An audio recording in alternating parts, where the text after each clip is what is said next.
Each growing season, corn and soybean growers are optimistic that the coming harvest will bring high yields and profits.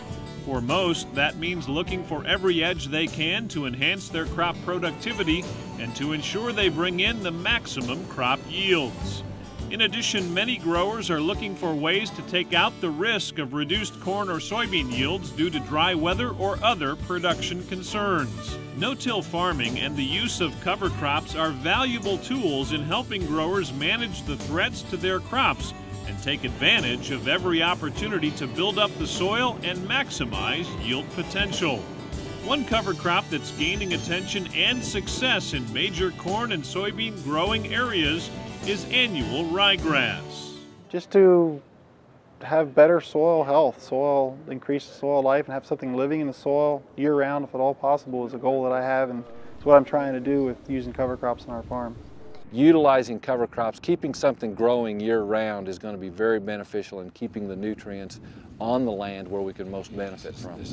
And now these people are catching on. They're seeing the benefits of better soil, getting some cheaper nitrogen off their cover crops, and it's exciting, and it's really catching on, and it's amazing the growth you can get on some of these cover crops such as annual ryegrass between fall and May planting time.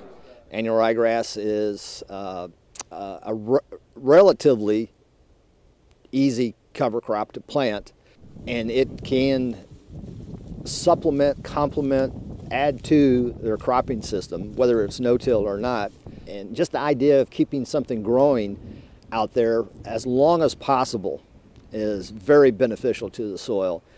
So what are some of the basics you need to know about annual ryegrass as a cover crop? Over the next few minutes, you'll hear from a variety of growers and crop experts who will give you the benefit of their experiences with annual ryegrass. To begin, annual ryegrass is planted in the fall following the corn or soybean harvest and grows 6 to 10 inches high by spring with roots that can eventually grow to depths of 50 inches or more. The benefits of ryegrass are several.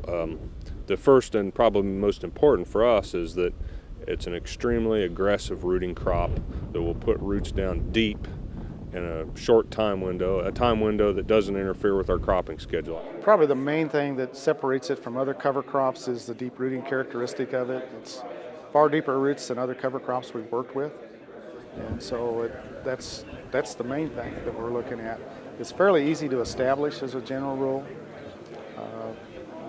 Price-wise, it's similar in price to most of the other cover crops. But the rooting aspect of it, to be able to improve soil structure deeper in the soil, that's the main characteristic we've really seen as an advantage. Just to have that soil covered over winter, to have another species in my regime of cover crop mixes, the finer root mass, has an appeal to me to use the annual ryegrass. There are a number of benefits annual ryegrass offers growers. For example, one valuable use for annual ryegrass is to help break up natural hardpan soils or man-made soil compaction. Where we've got an inherent problem in the subsoil where we have reduced rooting from crops, we're using it to penetrate those layers with compaction or different type of soil structures, fragipans, clay pans, to develop the structure to allow the crop roots to go deeper in the soil.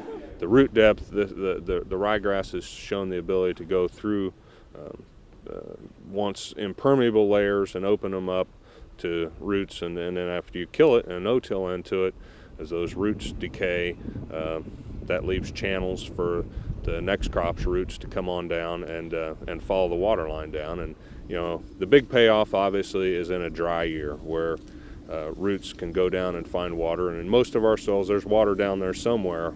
Just about always it's a question of, do we have the ability for roots to get down to it. We're going to increase the organic matter in the surface.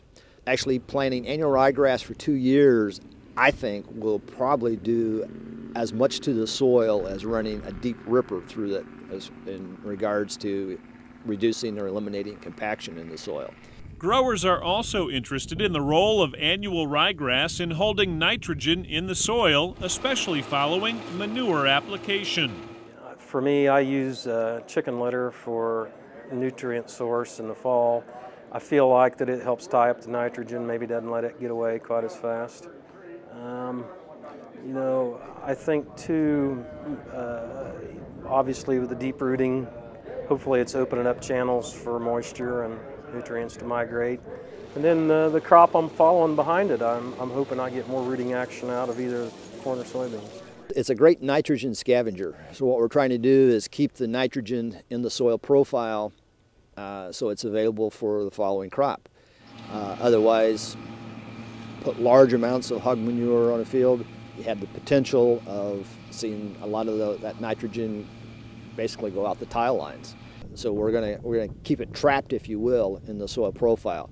Ryegrass is an aggressive scavenger of soil nitrogen and can pull free nitrogen out and use it to help the ryegrass grow, and then when we kill the ryegrass, that soil nitrogen gets re-released back, and it's a kind of a nitrogen sink for us, and that's one way we're attempting to be efficient with our nitrogen applications, by catching that nitrogen and keep it in the system long enough that hopefully the plant can use it.